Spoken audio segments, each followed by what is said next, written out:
আসসালামু আলাইকুম। আশা করি সকলেই ভালো আছেন। দীর্ঘদিন পর মালয়েশিয়ার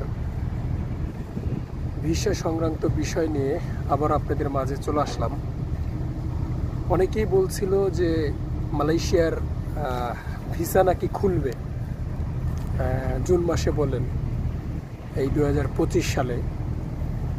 তো ভিসা খুলছে কিনা বা মালয়েশিয়ার বর্তমান পরিস্থিতি কেমন যাচ্ছে বা কলিং ভিসার খবর আখবর কি, তো এই বিষয় নিয়ে আমি আজকে কথা বলবো। তো ভিডিওটি ধৈর্য সহকারে দেখার চেষ্টা করেন। বরাবরের মতো আমার কে ডেঞ্জার 2 ইউটিউব চ্যানেলটি সবাই কষ্ট করে একটু সাবস্ক্রাইব করে আমার সাথে থাকবেন। তো দেখেন, গত 1 বছরের মতো হবে যে মালয়েশিয়ার কলিং ভিসা কিন্তু আপনার খোলা রয়েছে। গত 6 মাস হবে যে মালয়েশিয়ার কলিং ভিসা দিয়ে লোক নিচ্ছিল, এবং গত যে বিষয়টা আমরা জেনে আসছি সেটা হচ্ছে যে পাম বাগান, মালয়েশিয়ার প্লান্টেশন সেক্টরে যে লোকগুলো নেওয়া হতো শুধুমাত্র প্লান্টেশন সেক্টর এবং এগ্রিকালচারে, তারপর থেকে কিন্তু আমরা শুনে আসছি যে বিভিন্ন ভিসা দিয়ে বিভিন্ন সেক্টরে লোক নেওয়া হবে। সেই সময়টা হচ্ছে আপনার জুন মাস। এই জুন মাস, আমি আজকে জুন মাসের মধ্যে আছি। এই জুন মাসে কিন্তু অনেকেই বলেছিল যে মালয়েশিয়ার কলিং ভিসা খুলবে, এবং শুধু আসলে বিভিন্ন ইউটিউবার বা বিভিন্ন ফেক নিউজদের দিয়ে দোষ নেই, কারণ মালয়েশিয়ার যে প্রতিনিধি দল যারা মালয়েশিয়া ভিসা খোলার জন্য বাংলাদেশিদের জন্য ঢাকায় গিয়েছিলেন, তারাই কিন্তু আপনার বলেছিল যে মালয়েশিয়ার ভিসা খোলা হবে। ঢাকায় কয়েক মাস আগে যে মিটিংটা হয়েছিল, তো এটার ক্ষেত্রে আমরা যে বিষয়টা পরিষ্কার করে বুঝতে পেরেছিলাম যে মালয়েশিয়ার ভিসা জুন মাসে খুলবে, এবং মালয়েশিয়ার যে রাষ্ট্রদূত রয়েছিলেন ওসাদা বিন উসমান, তিনিও কিন্তু আমাদেরকে আশ্বাস দিয়েছিল।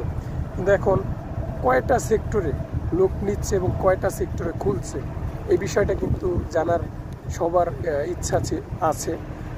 সেটা হচ্ছে যে মালয়েশিয়ার যেই সেক্টরে যে লোক নেওয়ার কার্যক্রমটা, সেটা আপনার নিয়োগ এবং এগ্রিমেন্ট বা কতজন লোক নেওয়া হবে মালয়েশিয়াতে বাংলাদেশিদের শ্রমিকদের, সেটা কিন্তু লেখা হয়ে গেছে অলরেডি, এবং কোন কোন ক্ষেত্রে লোক যাবে সেটাও কিন্তু লেখা হয়ে গেছে।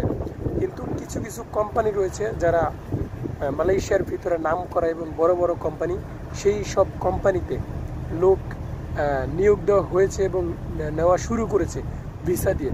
এবং যে অহরহর যে কলিং ভিসাটা, যেমন আমার মামাতো ভাই রয়েছে, আমার ফুফাতো ভাই রয়েছে, আমি কোম্পানিতে কাজ করি, আমি একজনকে আনবো, ঠিক আছে, সেই রকমভাবে এখনো পর্যন্ত কোনো খোলার কোনো তাগিদ বা আগ্রহ মালয়েশিয়ান সরকার বা বাংলাদেশের যারা রয়েছেন আসিফ নজরুল থেকে শুরু করে তাদের মুখে কিন্তু এখনও কোনো কিছু কিন্তু শুনি নাই বা দেখতে পাইনি। এখন কথা হচ্ছে যে মালয়েশিয়ার কলিং ভিসার যে সর্বশেষ যে সকল সেক্টরে লোক কবে নেবে, কখন নেবে, এটা আসলে বলা যাচ্ছে না। অনেকেই বলছে যে জুন মাসে নেবে, এই করবে সেই করবে, সঠিকভাবে কেউ কিন্তু বলতে পারছে না। তো আমরা এতটুকুই বলবো যে যখন খুলবে তখন আপনাদেরকে সঠিক নিউজটা দেওয়ার চেষ্টা করব, এবং কখন খুলবে সেই বিষয়টা আপনাদেরকে জানাবো। কিন্তু এখন যারা বলবে যে খুলবে অমুক তারিখে, অমুক মাসে, অমুক সময়ে, এটা আসলে ভুল। এখনও পর্যন্ত খোলার কোনো সিদ্ধান্ত হয়নি। তো প্রবাসী ভাইরা, যদি ভিডিওটি ভালো লেগে থাকে, মালয়েশিয়ার আজকে এই পর্যন্তই ছিল সর্বশেষ আপডেটটা আপনাদেরকে জানালাম কলিংয়ের। তো ভালো লাগলে অবশ্যই শেয়ার করবেন আপনাদের বন্ধুদের মাঝে। তো আজকে এই পর্যন্তই ছিল, সবাই ভালো থাকবেন, খোদা হাফেজ।